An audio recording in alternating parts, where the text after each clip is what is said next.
Hello hello everyone, welcome back to my new blog. कैसे हैं आप सब लोग? आई होप कि आप सभी लोग अच्छे से होंगे, स्वस्थ होंगे, सुरक्षित होंगे और मैं भी ठीक हूँ। और ये वीडियो है सुबह के टाइम का। अभी हो रहा है 9:30 या 10 ऐसे ही बज रहा होगा।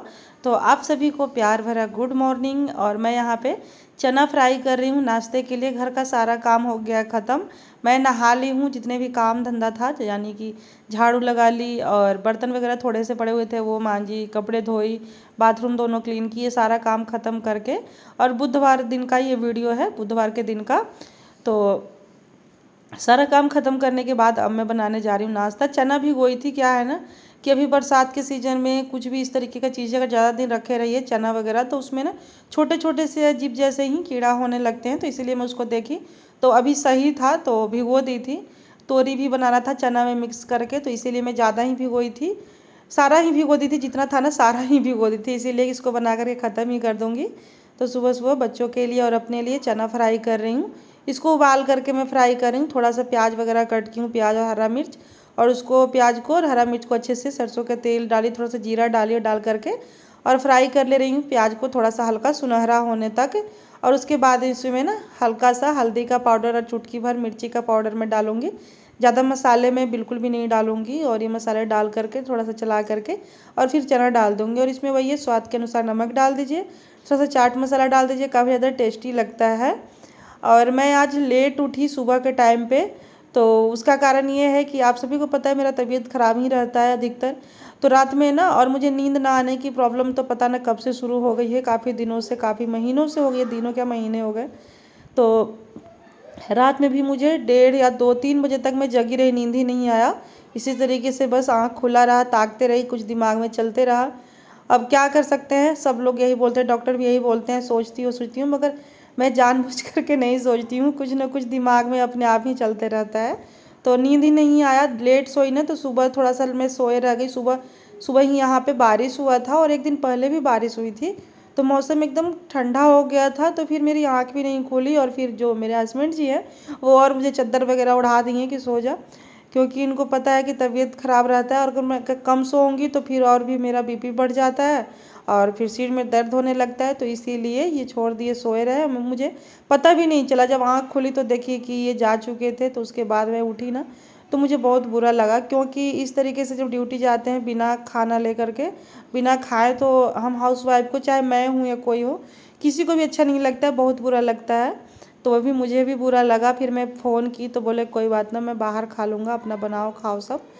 तो ये देखिए यहाँ पे बातें करते करते चना फ्राई हो चुका है। और बस मैं अपने लिए सिर्फ थोड़ा सा नींबू वाला चाय बनाई हूँ। उसमें थोड़ा सा काला मिर्च का पाउडर भी डाली हूँ, क्योंकि मौसम यहाँ पे एकदम ठंडा हो गया, बारिश हुई है तो गर्मी से राहत भी पड़ गया है।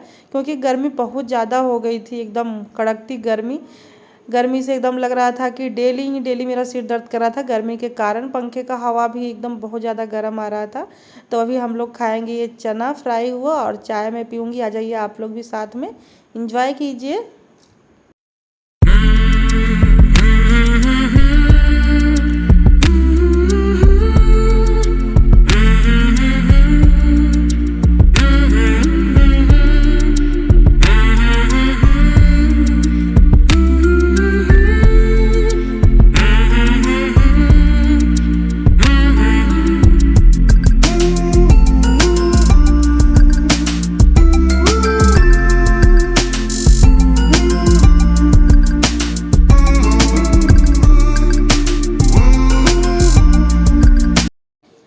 अब ऐसा तो नहीं है कि, जैसे कि मान के चलिए तबीयत ख़राब हो जाता है हाउसवाइफ का, मेरा तो अधिकतर ही ख़राब रहता है। तो मैं कभी कभी लेट उठती भी हूँ बीमारी के कारण, तबीयत के कारण। मगर बात यह है कि चाहे हम कितने बजे उठते हैं या कितने बजे सोते हैं, वो मायने नहीं रखता है। मतलब ये तो है कि हाँ, टाइम से सोना उठना ये ज़रूरी है, मगर काम को निपटाना ना हमारे हाथ में होता है कि हम कितनी जल्दी काम को निपटाते हैं। अब 1 ही घंटे का काम है, चाहे उसको हम 1 घंटे में निपटा लें, अगर लगे रहें तो फिर सारा दिन ही लगे रह जाते हैं। तो वही मैं लेट तो उठी थी, मगर फटाफट टाइम से सारे काम निपटा ली थी।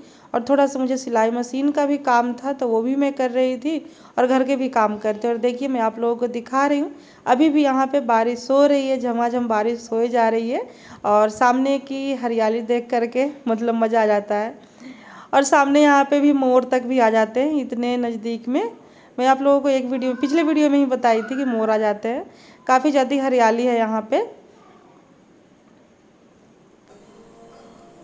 और अभी मैं सब्जी वगैरह कट की हूँ। कुंदरू था तो कुंदरू का भुंजिया राधिका को बोल दी काटने के लिए, आटा लगा करके रख दी हूँ दोपहर में बनाने के लिए सब्जी। वो कुंदरू का भुंजिया रोटी बनाऊँगी सबके लिए, यानी कि मैं अपने लिए, बच्चों के लिए। और उससे पहले मैं थोड़ा सा सिलाई मशीन में धागा लगा रखी थी, जो मुझे काम करना था वो कर ली हूँ। अब फिर से आ गई हूँ किचन में। तो इसी तरीके से मैं जो है ना, कभी कभी मुझे लगता है ना कि मैं कितना काम कर लूँ, कितना काम कर लूँ, एकदम सुपर वुमेन की तरह ऐसा लगता है मैं सारा काम एकदम तुरंत मिनटों में निपटा दूँगी, इतनी ज़्यादा एनर्जी आ जाती है। तो ये बर्तन जो धोई थी ना, उसको जगह पे लगाऊंगी। और तब तक मैं कढ़ाई गर्म होने के लिए रख दी थी। तो कढ़ाई हो गया है गर्म, उसमें थोड़ा सा सरसों का तेल डालना है, थोड़ा सा जीरा डालना है और 2 सूखी लाल मिर्च तोड़ करके डाल देना है। चाहे आप तो हरा मिर्च भी डाल सकते हैं। और इन सबको अच्छे से तड़क भड़क जाने दें। उसके बाद ये जो कुंदरू कटा हुआ है, गोल गोल बारीक बारीक कटा हुआ है, तो इसका भुजिया बनाना है, वो डाल देना है। और इसको अच्छे से बस खुले में ही फ्राई करना है। भुजिया हम जब भी बनाते हैं, चाहे किसी चीज़ का भी हो, तो उसको खुले में ही पकाते हैं तो ज़्यादा पकता है। थोड़ा सा मतलब ढक दे, ये तो कुंदरू थोड़ा हार्ड होता है ना, तो गलने में टाइम लगता है, तो मैं थोड़ा सा इसको ढक भी देती हूँ नमक डालने के बाद में। नमक डाल दी हूँ लगे हाथ। तब तक ये कुकर रखा हुआ था रात का ही, इसमें चावल था। तो अभी इसको मैं मतलब चावल ख़त्म हो गया तो इसमें पानी डाल दी थी फूलने के लिए, फूल गए हैं। तब तक कुकर ये धो करके इसको भी साफ़ करके रख दूँगी। तो इसी तरीके से हमारे हाथ में होना चाहिए कि हम काम कितना जल्दी और क्या क्या निपटा सकते हैं। तो वही मैं फटाफट कभी इधर का भी काम देखती हूँ, उधर का भी काम देखती हूँ। मतलब चारों तरफ बच्चे हैं घर में, क्योंकि बच्चों का भी एडमिशन हुआ नहीं है यहाँ पे। अभी हस्बैंड जी कम से कम 3-4 दिन से लगे हुए हैं। और आज जब मैं वॉइस ओवर दे रही हूँ तो आपको बता दूँ कि दिव्यांशु का तो एडमिशन हो गया है, राधिका दीपिका का रह गया है, तो वो दोनों का भी हो जाएगा मंडे तक। तो जो भी होगा, जैसा भी होगा, मैं आप लोगों को वीडियो के माध्यम से बताते रहूँगी। अब भुजिया में बस खाली हल्दी पाउडर डालना है, और भी कुछ मसाले डालने की ज़रूरत नहीं है। अगर आप इसको चटपटा करना चाहते हैं तो मिर्ची पाउडर डाल सकते हैं। मैं मिर्ची पाउडर बिल्कुल भी नहीं डालती हूँ भुजिया में, क्योंकि मेरे घर में 3 बच्चे हैं, खाते हैं तो फिर तीखा ना लगे। और दीपिका को तो ज़्यादा ही कोई भी चीज़ तीखा लगने लगता है। और एक तरफ से फटाफट मैं रोटियाँ सेक लूँगी।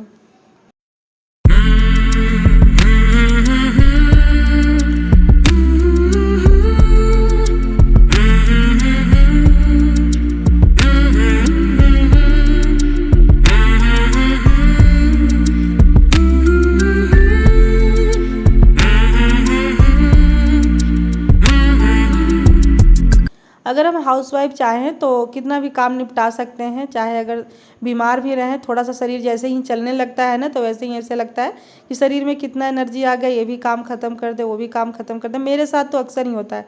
मैं जैसे ही थोड़ा सा मतलब ये है कि दवाई खा लेती हूँ, सिर दर्द ख़त्म हो गया और नहा धो ली, तो ऐसे लगता है कितना मैं फ्रेश हो गई हूँ और कितना ज़्यादा हो सकता है मैं काम कर लूँगी। और मैं कोशिश भी करती हूँ कि इधर उधर मतलब जितने भी काम पड़े हुए ना, सारा समेट दूँ।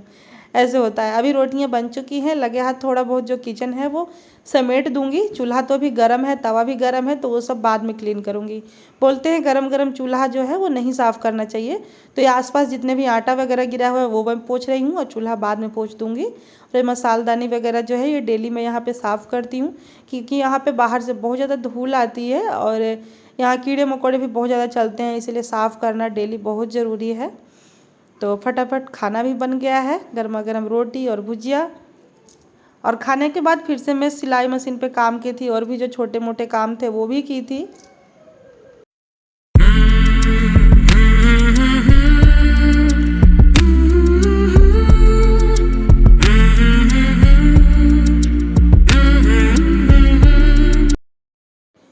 दीपिका को तो मैं खाना दे दी हूँ, वो खा रही है। बाकी अभी न राधिका का मन है, दिव्यांशु का मन नहीं है। मगर मैं जा रही हूँ 2 रोटी और भुजिया खा करके, मैं आगे मुझे काम करना है वो करूँगी। तो आ जाइए आप लोग भी। Thank you so much guys video देखने के लिए। बाय।